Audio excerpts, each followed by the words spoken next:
We are ready to go. Okay, great.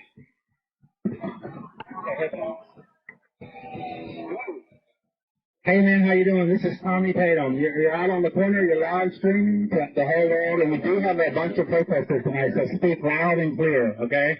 Okay, sounds good, Tommy. Tommy, I think I talked to you when I first came in the pod here, and I didn't talk very long because kind of emotional that day. I can only imagine, man. It's an emotional thing. But so what do you want to talk about? You want to tell everybody, the live streamers and stuff, a little bit about your story tonight, or did you have something specific you wanted to talk about? No, I suppose if you guys have some questions, or I can just go ahead and talk however you want to do it, man. Okay, listen, I'll ask a couple of questions. Taking questions from the live streamers is going to be hard because it's so loud. Okay. But, so listen, I tell you generically, just tell everybody your name and then where you're from and maybe what led you to be a January 6th to begin with. All right. My name is Matthew Krol, Krol. I'm from Linden, Michigan area, which my family seat is Quick, Michigan, the home of the water crisis. I got incarcerated for 14 months and spent a year down in Central Virginia Regional Jail in a medical pod with no J6ers. Since I've been here for the last month, this is my first contact with my J6 brothers. And it's a glorious reunion.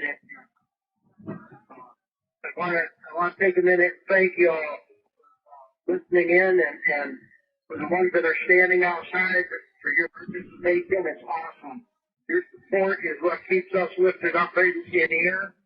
And I want to give a quick shout out to my family, my beautiful wife of 38 years, my children and my grandchildren. I love you guys and all of my other relatives that are listening in tonight. God bless y'all. Okay, we do have a quick question for you. Sherry, you may know Sherry. Yeah, I do know Sherry. Good, Sherry. Bless you. It's so good to hear from you, brother. Are you keeping busy in there? I am. I'm staying busy. I finished my 8th complete read of the Bible a couple nights ago, Sherry. Beautiful. You said you were almost there. Yeah, I got there. Beautiful to hear. So, Matt, have you heard any more about your case or when you're going to get the hell out of there? No idea. I'm looking positive that things are going to happen for us here soon. We're just trying to be positively optimistic about it, you know, and we just don't know. Our hope, at least my hope, is in Christ. So I'm doing fine. You know, you and I visited. So my attitude with it. I'm so good to hear that, brother. That's why we're here, to keep you guys positive and let you know that you are not forgotten. You are heroes to us, and you always, always will be. I love you, brother. Well, you do. Thank you. And you know, you guys are heroes the same for us in here. You know, like I said, we couldn't do it without you guys' support. Well, that's why everybody on this corner tonight, I think I can speak for it. It's what they're looking for to do right now, is to support you guys, literally. And one day we'll all be able to sit down and talk about that more. But would you like to tell them a little bit why you even, felt like you needed to go to Texas? Well, yeah, I mean, obviously, I'm Mexican, so I watched the yellow paperwork being put in front of the count that night. And I knew that there was Titan stealing. You know, we all went to bed that night knowing that Donald Trump had won. We woke up with 100% of a lie that he didn't win. Now, obviously, Joe Biden, because the Congress elected him, he is the president. But as far as that he's a illegal president, he didn't win the election. So I went there so that my voice would be heard to send it back to the state.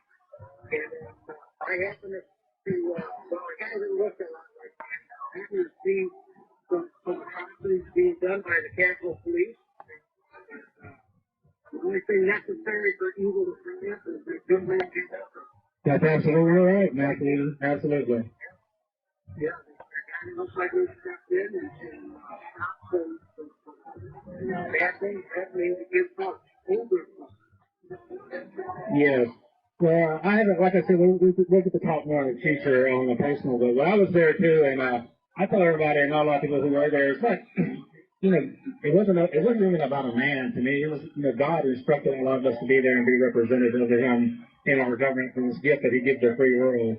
And I like to ask people when they say, well, why did you go to J6? I like to ask, why were you not there? You know? So I have all the respect in the world. I'm sorry you guys are on the side of the fence right now, but, you know, we have all the respect in the world. Thank you. Yeah, I want to hit on real quick that I had a bad situation happen to me when I was down in Central Virginia. It was 1 year ago. April 20th. My daddy passed away and I have a portable defibrillator on for my shower.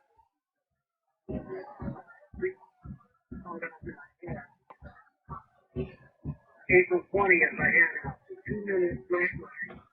I stayed in the cell for an hour and 8 minutes before they took me out. They took me down to the University of Virginia and the hospital, and I had emergency surgery, got a pacemaker put in.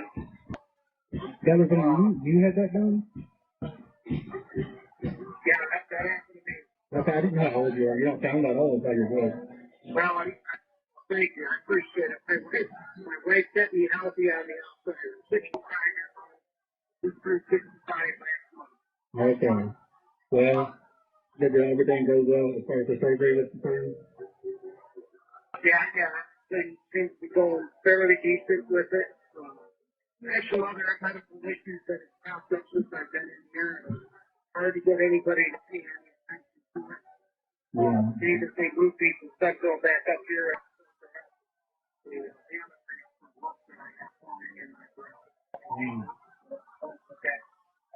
Well, listen, I got a question for you. So, how many jails were you at before you came to the Gulag, and what was it like when you finally got here?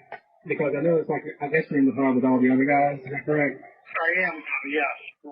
So what was that like? Yeah, I mean, well, it definitely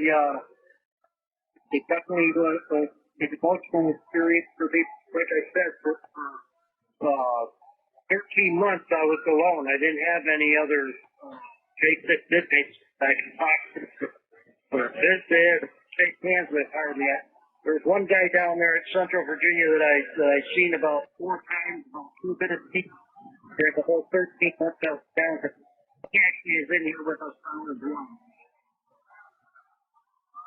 Okay. So, are you, do you know anything about when your court date is? Do you want to maybe discuss the charges, anything like that? No, we're still looking at a possible plea deal. If they can't do the counter offers, then I'll probably just go ahead and take it to court and just trust that President Trump will pardon us when he becomes president in 2024. Okay. So, you don't know when that'll be exactly. I'm sorry, there's a lot of distractions happening out here right now. Yeah, I hear you. You guys are super.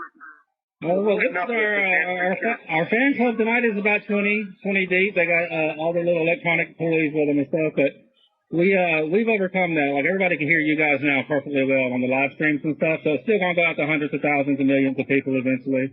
So we're not going to worry about them. But, yep, I hear you. Yeah.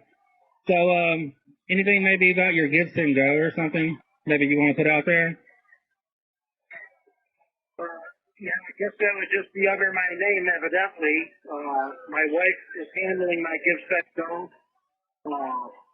Then a killer doesn't work full time, but she's been a real killer as far as trying to keep me in commissary and in phones. We try to talk twice a day. Like I said, I've been married 38.5 years. We're best friends. Is she going to be able to come visit you? And do you know, I'm sure you know about the program the guys have inside to get everybody visited. I do. I kind of don't want that to happen, and this would be too hard to have to pull away from each other. I'd rather everybody out there push to get us to have video calls. Because when I was at Central Virginia, we had video calls and they were talking. I got you.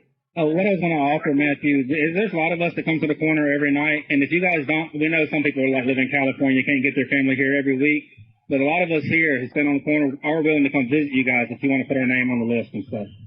Yeah, and I did visit with Sherry. I visited with Lily and Dwight. God bless.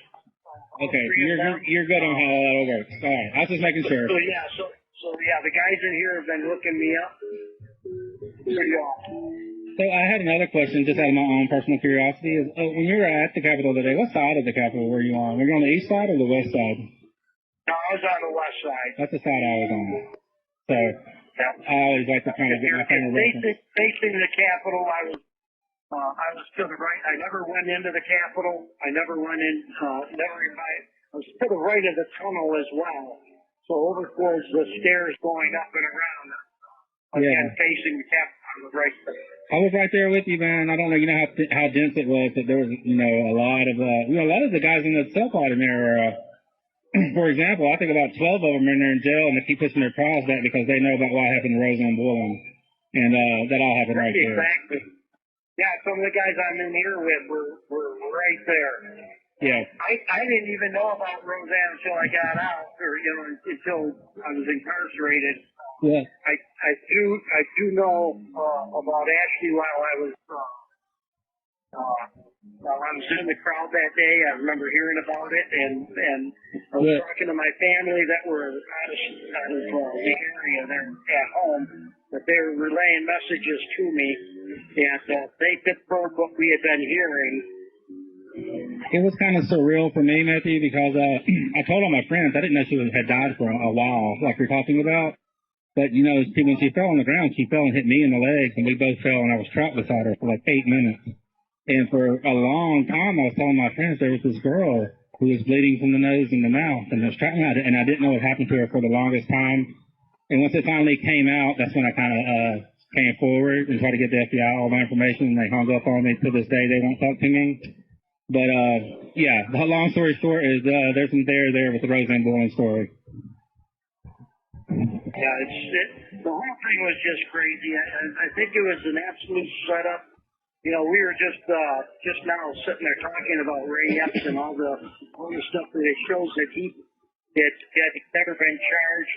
He's never been on the FBI's most wanted list. I think because he's probably a Fed agent. Absolutely. Everybody listening. And what's been coming out the last few days, Matthew? Julie Kelly was on War Room, and she was talking about how the DOD was involved in it. That's finally starting to come out, how the military was involved in this. And I've known this for a while, but it's slowly but surely coming out, man. And I really respect you guys. Yeah, now we just need one of these federal judges to get some hair and stand up and say, okay, guys are all getting bonded out. You know what? I think it's going to take more than that. I think the judges are in on it. I think these prosecutions are being directed from the White House or Valerie Jarrett's office, to be more direct. Yeah. No.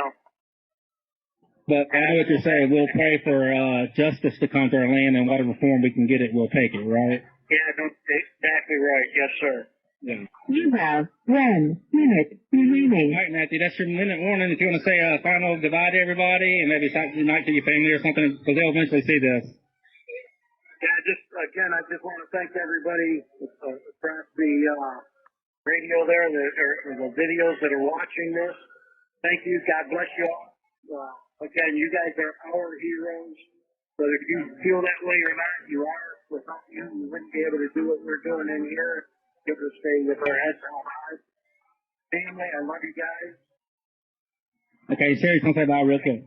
You stay strong, brother. You hear me? I will. Thank you, Sherry. Give a hug to Dwight and Lily for me. Dwight's right here, real quick. Right. Hi, Matt. This is Dwight. Hey, Dwight. Big hugs to you and Lily. Yes. Keep up the spirit. God be with you. Yeah, I will. I truly will. All right. Good night, Matthew. We love you. All right. Good night. Love all of you.